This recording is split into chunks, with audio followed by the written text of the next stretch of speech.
My name is Adrian Cole, and until 3 months ago, I believed secrets could be folded neatly into drawers. Hidden, harmless, untouched. I was wrong. By day, I was an accountant at a mid-sized logistics company downtown. Beige cubicles, spreadsheets that never slept, coffee that tasted like regret. My coworkers thought I was predictable. Button-up shirts, quiet lunch breaks, polite nods in the hallway. I had built that version of myself carefully, brick by brick, because it was safe.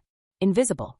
But at night, when the city outside our apartment softened into flickering streetlights and distant sirens, another version of me surfaced. One that didn't belong in spreadsheets. One that existed only in whispers and locked doors. It started as necessity. 3 months ago, I'd lost my apartment in a sudden eviction. Our building sold, tenants pushed out with legal smiles and 30-day notices. My girlfriend, Isabella, insisted I move in with her. She said it was practical. Logical. A step forward. I said yes because saying no meant explaining too much. Isabella's apartment sat above a vintage bookstore on Elm Street. Narrow stairs. Crooked railings. The smell of old paper and cinnamon drifting up through the floorboards. It felt warm, lived in, like a place that remembered things. Her things.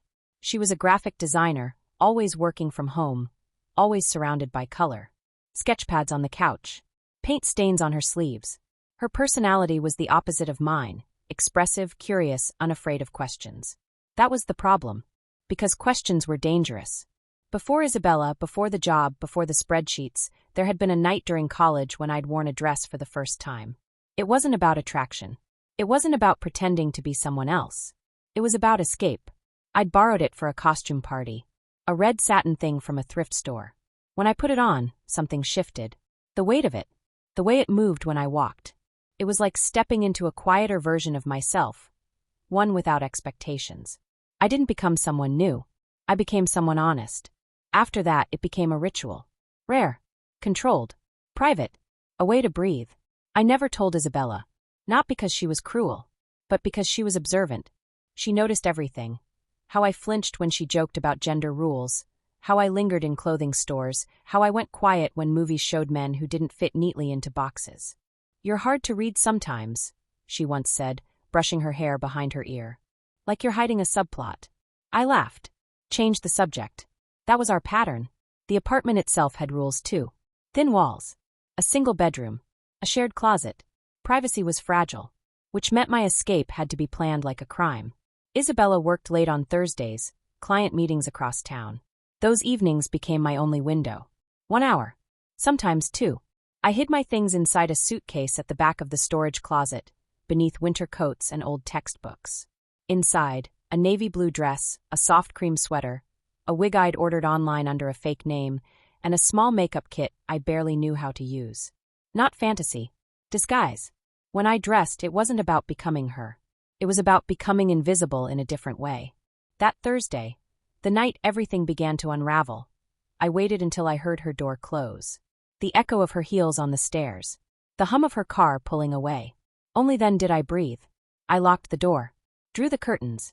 The apartment changed shape without her in it. Quieter. Tense. Like it knew something was about to happen. The suitcase felt heavier than usual when I dragged it out. Each step of preparation was careful. Slow. Ritualistic. I showered longer than normal. Dried my hair. Changed into the dress with shaking fingers. The fabric slid over my skin, unfamiliar and familiar at the same time. When I looked in the mirror, I didn't see a joke. I saw conflict. My shoulders still betrayed me. My jaw. But the dress softened the lines. The wig framed my face in dark waves. Makeup blurred edges I'd always hated. I whispered, just for tonight. The clock on the microwave blinked 7:42 p.m. Plenty of time. I made tea. Sat on the couch. Let myself exist this way without fear for a few minutes. And that was when my phone buzzed. Isabella. Meeting ended early. On my way home, my stomach collapsed. I stared at the message. The walls seemed to tilt inward. My reflection stared back from the dark TV screen, dress, wig, lipstick. No time. I jumped up, nearly tripping over the hem. Ripped open the closet.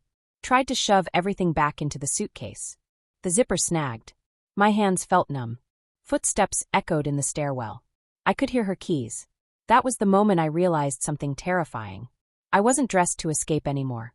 I was dressed to survive. And if she walked in like this, there would be no drawer deep enough to hide the truth. The sound of Isabella's key scraping against the lock was the loudest noise I had ever heard. My heart slammed against my ribs as if it wanted to escape first. I froze in the middle of the bedroom, half dressed and half panicked. The navy dress still clung to me. The wig sat crooked.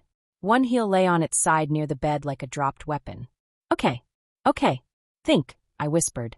The apartment door opened. Adrian. Isabella called. You home? Her voice was warm. Normal. That made it worse. Yeah, I answered, pitching my voice lower. In the bedroom. I lunged for the closet and shoved the suitcase inside, barely caring how messy it looked. The wig didn't fit. I grabbed it and stuffed it under a pile of sweaters. The dress, there was no time to take it off. Footsteps approached. I dove into the bathroom and locked the door. The mirror betrayed me immediately. Mascara smudged slightly under one eye. Lipstick too dark for a casual excuse. My shoulders looked wrong inside the dress. My breathing looked wrong. I turned on the shower to fake normalcy. Steam filled the small room, fogging the mirror just enough to blur the evidence. I yanked off the wig and shoved it into the laundry hamper, buried under towels. Why is the shower on? Isabella asked from the other side of the door. Spilled coffee on myself, I said quickly. Just rinsing off. A pause. You okay? Yeah. Long day. Silence stretched like thin wire. I peeled off the dress and stuffed it behind the toilet tank, praying she wouldn't look. Pulled on jeans and a hoodie. Splashed water on my face until the makeup ran down the drain like guilt. When I opened the door, Isabella was leaning against the wall, arms crossed, eyebrow raised. You look flushed, she said. Hot water. She tilted her head. Studied me. The way she always did when something felt off. You're acting weird, she said lightly. Did I interrupt something? My pulse thudded in my ears. No, I said too fast. Just tired. She stepped closer. Sniffed the air. Why does it smell like perfume in here? I laughed. Forced. Probably yours. She didn't laugh back. That night, we ate dinner in front of the TV. I barely tasted anything. Every sound, the clink of forks, the hum of the fridge, felt amplified. I thought I'd escaped. But escape has a memory. From that night on, paranoia became part of my routine. I started locking doors more carefully, checking the hallway twice before opening the suitcase, timing Isabella's movements like a surveillance operation. But something inside me had shifted. The near discovery didn't make me want to stop. It made the feeling stronger. Because now, dressing up wasn't just escape. It was rebellion. And fear. And a test of how much of myself I could hide in plain sight. I began transforming faster. More efficiently. Like someone practicing a dangerous skill. I learned how to apply makeup without leaving stains. How to walk in heels without noise. How to keep my voice low even when panic climbed my throat. I gave the mirror version of me a name in my head. Lena. Not because she was real. Because she was easier to talk to than myself. Lena didn't work in an office. Lena didn't explain things. Lena existed only between locked doors and ticking clocks. But Isabella began noticing changes. You're more distant, she said one night while brushing her teeth. Like you're somewhere else. Work stress, I said. She watched me in the mirror.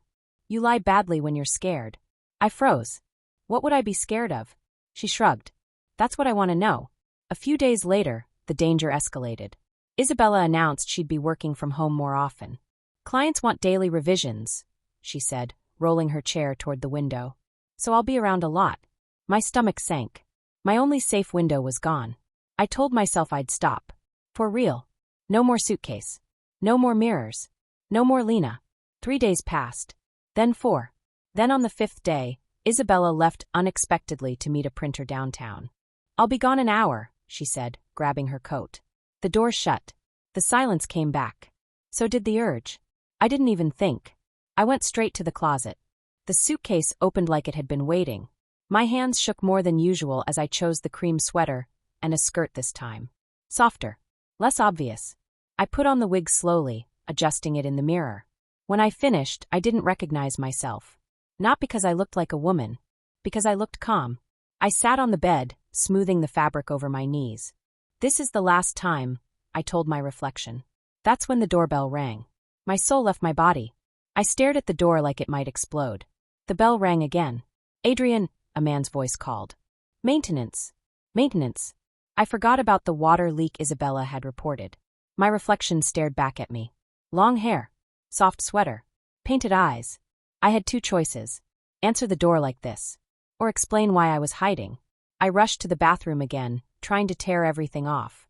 The wig tangled. The skirt slipped and twisted around my ankles.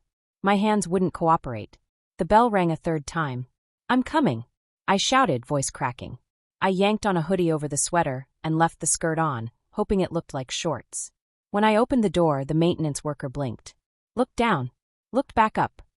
Is Isabella home? No, I said, heart racing. She stepped out. He hesitated. His eyes darted. Not judging. Just confused. I just need to check the sink. I stepped aside. Every movement felt like slow motion. He knelt by the kitchen sink, tools clinking. I stood behind him, arms crossed, praying the hoodie hid everything. You new roommate? He asked casually. Yes, I said. I mean boyfriend. He nodded slowly. Cool. When he left, my legs nearly gave out. I locked the door and slid down against it. That was the moment the fear changed shape. It wasn't just about Isabella anymore. It was about the world. Neighbors. Strangers. Timing. And how thin the line was between secrecy and exposure. That night, Isabella found a lipstick smudge on a towel. She held it up. This isn't mine. I stared at it like it was evidence from a crime scene. I must have used it to clean something. I lied. Her eyes narrowed. You don't own lipstick. I forced a laugh. Apparently I do now. She didn't laugh. Later, I heard her rummaging in the closet. I lay in bed, pretending to sleep. The suitcase zipper made a sound. I held my breath. Minutes passed. Then her footsteps retreated. She didn't say anything, which was worse, because silence meant suspicion. Inside me, the conflict grew louder. Part of me wanted to confess. Part of me wanted to burn the suitcase. Part of me wanted to become Lena full-time and never explain anything again. Every time I dressed, the transformation felt heavier. The clothes didn't just change how I looked. They changed how I felt about the risk. Fear became excitement. Excitement became defiance. Defiance became attachment. And attachment became the trap. The night before everything went wrong, I stood in front of the mirror again. Lena stared back. 2 lives in one reflection. And for the first time I wondered, what if Isabella wasn't just going to catch me? What if she already knew? The next evening, Isabella suggested something that made my blood run cold. My sister is coming over, she said casually while chopping vegetables. Just for dinner. My fork slipped from my hand. Your sister? Maya, she said. You've met her once, remember? She's in town for a few days. I nodded stiffly. Maya was sharp, loud, observant in the way only siblings could be. And worse, she loved teasing. I spent the rest of the day barely functioning. Numbers on my screen meant nothing. All I could think about was the suitcase, the wig, the lipstick, the skirt still hidden behind the toilet tank. I cleaned obsessively before they arrived. I checked the closet 3 times. I checked the bathroom twice. I hid the suitcase under a pile of winter coats. When the doorbell rang, I felt like a criminal waiting for sentencing. Maya entered like a storm, boots, scarf, loud laughter.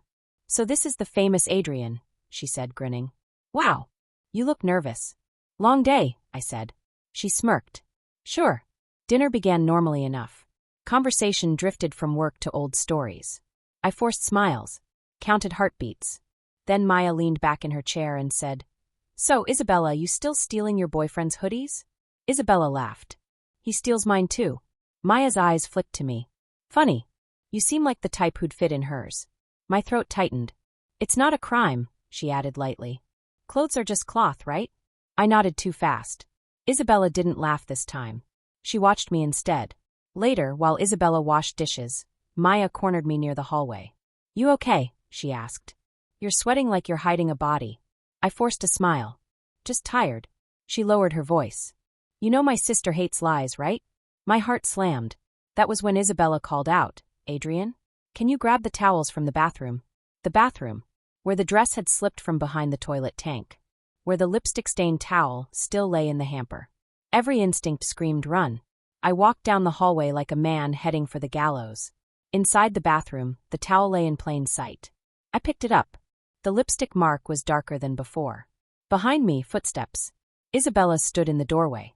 Her eyes went straight to the towel. Then to me. What is that? She asked quietly. My mouth opened. No sound came out. Maya appeared behind her.